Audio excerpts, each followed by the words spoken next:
Morning po mga kababayan, sir. This is Jom, the Filipino channel, ang inyo pong lingkod. So today is January 14, 2026. Tayo ngayon ay papunta dito yan sa may Oroqueta, Barangay 246, Santa Cruz, Manila.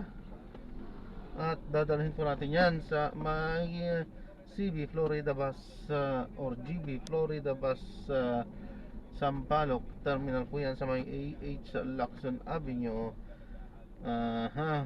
Barangay 460, Sampaloc, Manila pa rin. Okay, so magbabalik po tayo mamaya unti po pag nakuha na po natin sila. Disclaimer lamang po ang content po natin ay kalsada at hindi ang passenger. Kaya nga naman saka sakali man po na may marinig kayo mga pangalan ng lugar, pangalan ng tao, pangalan ng organizations, government o private man yan, ay wala pong kinalaman ng channel nito at wala pong pinapatungkulan. Lahat po na pinag-uusapan dito ay pawang dito lamang po yan sa loob at wala pong pinapatungkulan sa labas. Okay po, magbabalik po tayo mamaya unti po pag nakuha na po natin sila. At samantala, makinig tayo ng mga nagbabagong balita at mga talakayan na habang tayo papunta doon sa ating pick-up area.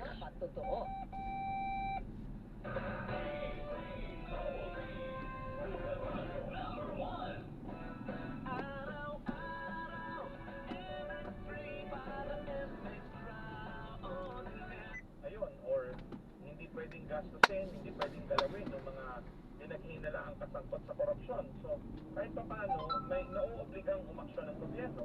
Isa pang mahalagang issue na sinusulong nating mga anti-corruption advocates na ngayon ay nangibabaw na their mind.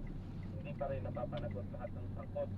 Si Representative Saldico na sinabi nila na arestuhin, may warrant of arrest na, wala pa rin. Mga na-aresto tungkol sa mga diskaya ay mga mostly bureaucrats ng DPWH, mga mid-level official. Tapos ang pinagtataka natin, halimbawa, ginamit ng gobyerno yung affidavit ni Yusek Bernardo para kasuhan si Saldico. Pero marami pa siyang pinangalanan, mga senador kongresista na sangkot din dito, pero hindi nakasuhan. At sa ngayon ay parang hindi interesado ang ICI o ang ombudsman na kasuhan. So sa tingin ko ay talagang malaki pa yung pwedeng mangyari. Malaki pa yung inaasahan natin sa gobyerno. Hindi tayo satisfied na nangyayari. Pero syempre, sasabihin naman natin na to a certain extent ay may ginawa silang mga aksyon. Kagaya nga nung pag-freeze sa mga bank account, more than 200 billion na as of last check. May mga sinubasta na rin na ari-arian ng diskaya, di ba yung mga sports car nila, etc. So may konting aksyon pero kulang. Kaya ang panawagan natin nga sa gobyerno, kung talagang seryoso sila, malawak at malalim na investigasyon, no sacred cows, sabihin walang sasantuhin ang investigasyon kahit makarating pa sa palasyo ng Malacanang investigasyon. Kailangan investigahan lahat. Yun ang gusto natin mangyari. Pero sa real talk lang, ang gusto po natin ay malaman kung sino ang mastermind. Sa palagay niyo po ba ay aabot tayo doon? Gaya na lang na sinabi niyo, yung mga kaliwatan ng investigasyon. Ang ICI nga, hindi ko alam kung naghihingalo na, ICU daw eh. ICU na pala ang ICI. So meron po ba tayo talagang pag-asa na malaman para po?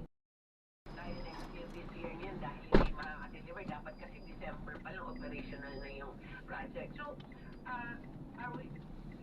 Ayan, so na-drop na natin sila. Maraming salamat po sa panonood hanggang sa muli. God bless. Paalam po.